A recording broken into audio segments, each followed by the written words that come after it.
Alô, amigos da TV Rio Branco, está começando mais uma edição do Boa Noite Rio Branco, aqui no canal 8.1 SBT, Sistema Brasileiro de Televisão, na sua TV Rio Branco. Hoje, quarta-feira de futebol, né, pelo Brasil e pelo mundo, dia de Copa do Brasil e dia também de Boa Noite, claro. Depois nós vamos falar sobre saúde da mente, isso mesmo, saúde da nossa mente, com o Emílio de Menezes.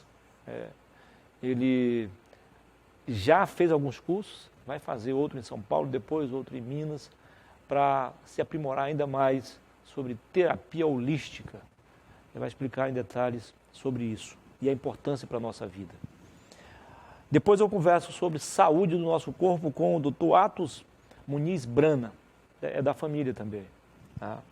Ele é especialista em eletroacupuntura, isso mesmo. E o programa termina falando sobre saúde educacional. Conversar sobre este assunto, eu vou conversar com o professor Emerson Silva, do Emerson Pré-Concurso. Exatamente, ele vai falar sobre um aulão que ele vai fazer na sexta-feira 13, ainda bem que não é mês de agosto, é setembro, na próxima semana, que vai fazer uma espécie de retrospecto para quem quer se dar bem no Enem deste ano, ok? Agora, com o apoio do Arasuper, a maior rede de supermercados do Acre, e também da Rimaldo Autopeças, eu tenho um prazer de conversar com o doutor Oswaldo Santiago, o Carrasco. Seja bem-vindo, boa noite. Boa noite. Tudo bem? Tudo bem. Como é que surgiu esse apelido aí, doutor? Carrasco? Mas esse apelido foi do futebol, porque existia um jogador de futebol chamado Wilson Carrasco, da Portuguesa do Esporte. E o meu amigo Raimundo Nonato Costa, mais conhecido por Badeco, da de Cruzeiro do Sul. Na época, o Wilson Carrasco estava no auge. E que foi diretor da Rádio Difusora aqui, no governo Orleí. E foi também secretário de Estado de Comunicação Social. Sim, depois. Isso, e ele cumulou os dois cargos, né? E ele achava meu estilo de futebol parecido ali com o do Wilson Carrasco, né? E embutou esse nome de Oswaldo, meu nome já é Oswaldo, e colocou o Carrasco. Então, na verdade, o Oswaldo Carrasco é de 78, 79, né? O Oswaldo Carrasco é nascido em 79, mas já o Oswaldo Rodrigues Santiago é nascido ainda nos anos 60, né? É como o Didi e o Renato Aragão, né? O Didi parece que tem 60 anos, mas o Renato Aragão já tem 90. E o senhor, a exemplo do vosso irmão, doutor Silvano Santiago, o moço primeiro que o senhor, né? Sim, claro. É também tricolor, vocês são tricolores, lá e cá. É isso? Sim. Doutor, afinal de contas, nós já tivemos 2 encontros aqui sobre a reforma da Previdência e outros assuntos. O senhor acha que a reforma aprovada como foi, ela é suficiente, ela é capaz de equilibrar as finanças do nosso país e também dos estados? Rapaz, olha, o tema é um tema conflitante porque o Brasil tem uma equipe financeira, né? Uma equipe de economistas liderada pelo Dr. Paulo Guedes, que é um dos economistas mais conceituados do planeta. Mas aqui no Brasil as pessoas ainda fazem as coisas sem medir o impacto, né? O impacto que isso vai causar. Pequeno, médio e longo prazo. Pequeno, médio e longo prazo. Para você ter uma ideia, no ano de 71, um dos maiores economistas do mundo ainda vivo, né? Considerado aí ao patamar de Adam Smith, que foi um dos precursores do liberalismo econômico, que é hoje Antônio Delfim Neto, foi ele que fez no governo Emílio Garrastazu Médici o benefício do trabalhador rural, em 1971, sem contribuição financeira, né? Então, veja bem, se esse benefício lá em 1971 tinha 100 mil trabalhadores recebendo, hoje tem 1 milhão. Então, tudo tem que ser calculado impacto, principalmente num país como o nosso, que a gente vê em 1970, a gente tinha 90 milhões de habitantes, tem até aquela música da Copa do Mundo, né? 90 milhões em ação. Exatamente. Se ela fosse cantada hoje, seria 210 milhões em ação, né? Quer dizer, um país que em 49 anos dobrou a sua população, né? E muitos envelheceram e muitos morreram. Ou seja, esse crescimento populacional não estava planejado. Exatamente. Aí já suscita também o quê? Precisaria o Brasil fazer controle de natalidade ao patamar de China, de China, não sei se tão patamar radical de quanto Japão. eles, né? Exatamente. Mas é preciso fazer alguma coisa também. Isso é preciso que se faça. Por exemplo, o controle de natalidade do Japão, a nível previdenciário, não foi tão bom, mas lá também, porque é muito pequeno. O Japão, por exemplo, juntando com a ilha de Okinawa, ali é um pouco maior que o Acre. Engraçado, o senhor me fez voltar ao passado. Eu era criança, mas eu lembro. Existia por parte dos governos militares essa preocupação. Não era uma política assim de Estado, propriamente dito, mas existia uma preocupação com o controle da natalidade. Agora liberaram o geral. Tanto é que o Odair José cantou, apanhou muito por causa daquela música Pare de Tomar a Pílula. Então é um grande expoente da luta contra o que na época ele dizia a ditadura militar. E então, por exemplo, o Japão é por causa da geografia do Japão. O Japão é um país, um estado um pouco maior que o Acre.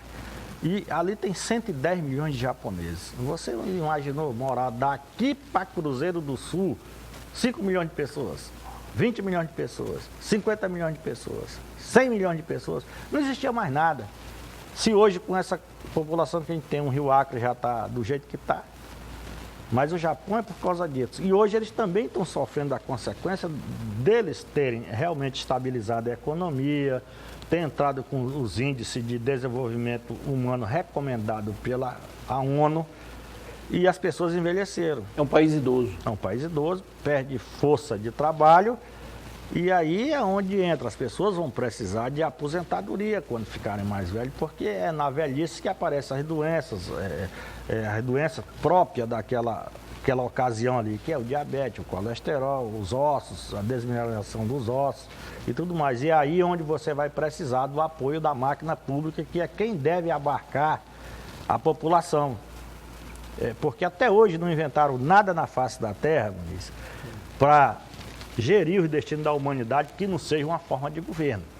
Isso já vem desde os contratualistas, desde de Jean-Jacques Rousseau, né, Hobbes, a teoria do medo de Hobbes e tudo mais. E recentemente aí foi reforçado por Hans Kelsen, né, que foi um grande justo filósofo, né, e outro justo filósofo também, que foi Emmanuel Levinas, né, que é o autor da teoria das desigualdades sociais, né, que ele dizia que entender o desigual é viver a sua desigualdade na medida da sua desigualdade. E que na verdade ela é meio conflitante essa expressão, desigualdade social. Exatamente, mas justiça social. Por exemplo, vou dar um exemplo caseiro. O senhor tem quantos filhos?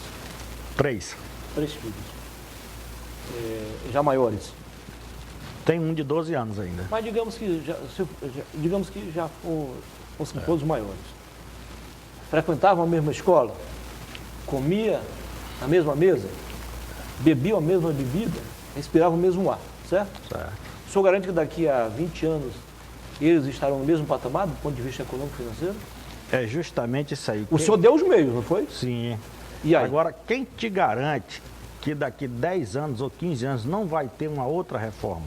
Porque o Brasil veio protelando e picotando essa situação. Quando o governo Fernando Henrique assumiu, fez a Lei 9.032, que foi uma mini reforma. Depois, no governo Dilma, já teve outra reforma acerca da pensão por morte, do auxílio reclusão. Então, se não calcular esse impacto, por exemplo, o Chile agora vai aprovar um novo Código de Processo Civil, mas está com 4 anos que eles estão experimentando ele, para torná-lo sustentável quanto a taxas e emolumentos. É diferente daqui do Brasil, que nós fizemos a PEC 45, a PEC da reforma do judiciário, teve aquela questão dos cartórios e tudo, delegaram poderes demais a uns e a outros não, e o impacto financeiro também não foi calculado. A reforma trabalhista, que muitos dizem que não deu certo e tal, mas por quê? Veja bem, nós temos um país hoje com 210 milhões de habitantes e 100 milhões de processos ativos na justiça.